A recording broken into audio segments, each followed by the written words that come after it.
What is happening, everybody? So, it's coming up on the middle of summer. It's about to be June here in Houston, Texas.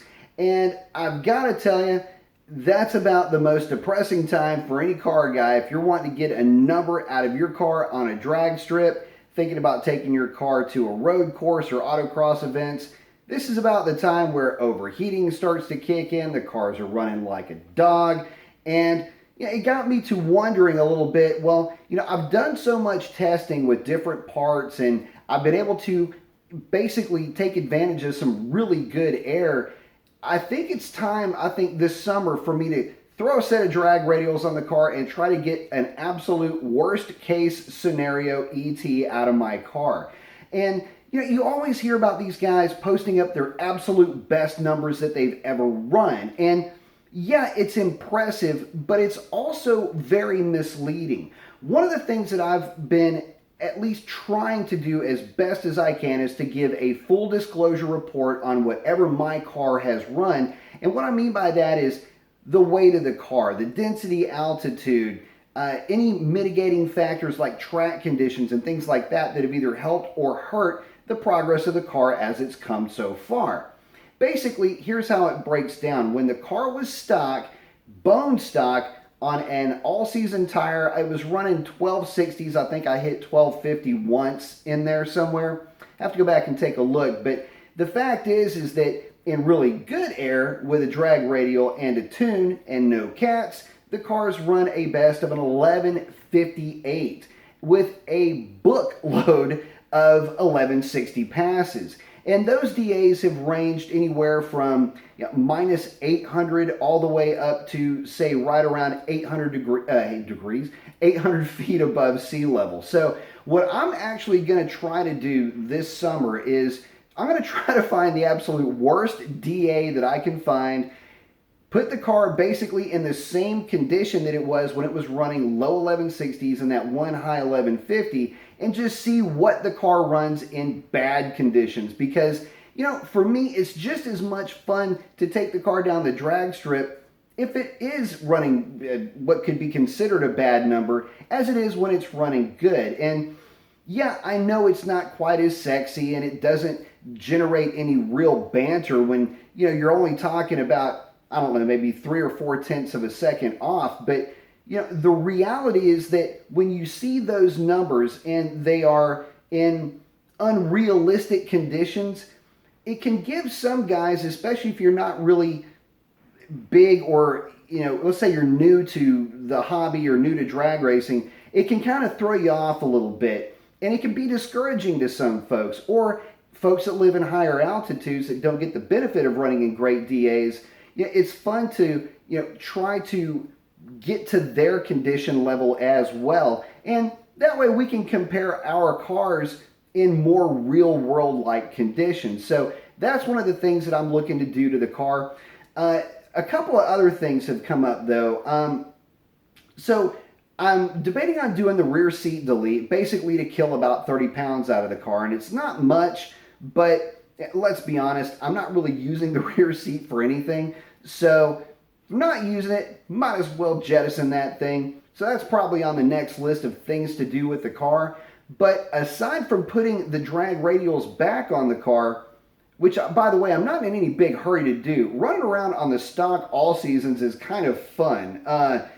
Basically, it being traction limited means that stepping the car out sideways is just basically a roll of the throttle away. Leave it in manual, come around a pretty decent U-turn, just as long as there's no traffic coming, roll into the throttle, kick it sideways, mat it, grab second, haze the tires for about as long as you want, just basically acting like a freaking dumbass. But, it's fun to play with, and that's one of the cool things about the Challenger is that, yeah, no, it doesn't handle all that great, but they're a damn sight fun to play with. But anyway, I'm getting away from the topic.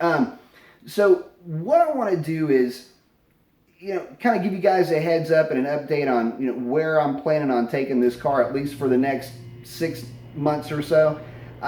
Yeah, I do want to get the crappy DA passes because I think that'll just be fun to compare.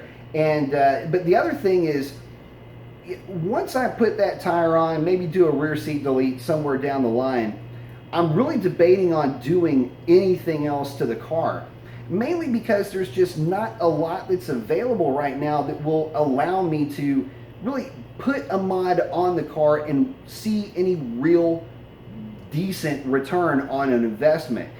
So far as I can tell, aside from the factory offerings of, I think, a 370 gear for the manual transmission Hellcats, there's nobody making rear gear swaps for cars like mine, which is the 2016 SRT 392 Challenger. But that would apply to Chargers as well. There's just not like a 330 gear or a 320 something gear as opposed to the 309 that we can take advantage of just from either the aftermarket or from Mopar.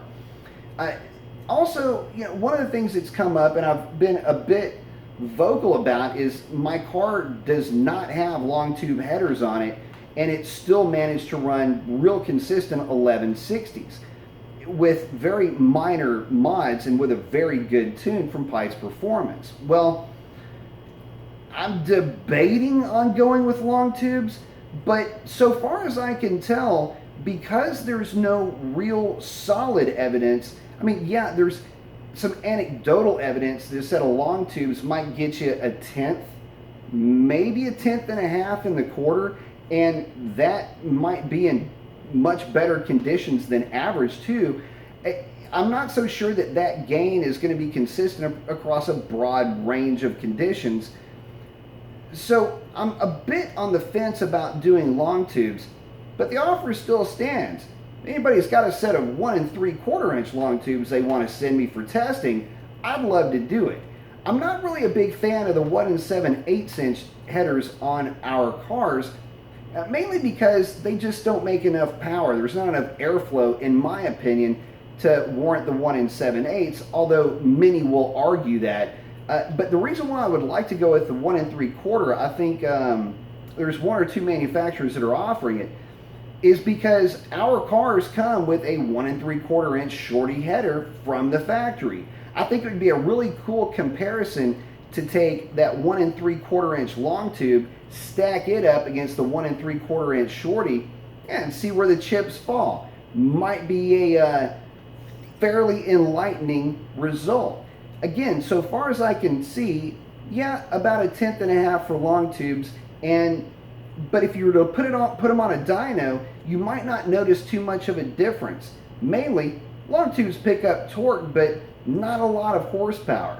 And this, by the way, is coming from the folks that know what they're doing. The same folks that have been telling me not to get a set of long tubes, I've still got that itch. I still would like to do that. So at any rate, if you guys are running, say, an aftermarket gear, or let me rephrase that, say one of the 370 gears from the Hellcat, or maybe if you've been really bold and went with a 392, I would love to hear your success, or at least love to hear your experience with those gears with our cars, whether you've got a Charger or a Challenger. And if you've gone with a set of 1 3/4 inch long tubes, I would love to hear how your car is doing, especially given the fact that you've probably been told they're too small or whatever for your car or whatever. I just think that that would be a really neat comparison to stack up against the stock exhaust system. But there's your updates in a nutshell. Not too much to report, no issues to speak of. Having a lot of fun, again, on those stock all seasons. I can't tell you how much of a riot that car is, and I actually had forgotten how fun that car was on the stock tires when I was doing all the testing with those drag radials. It may be time for them to go pretty soon, but I'm pretty sure I'll throw them back on there again before too long. At any rate, that's a wrap on this one. Post up your comments. Let me know what you guys are running with yours. And that's a wrap. Adios.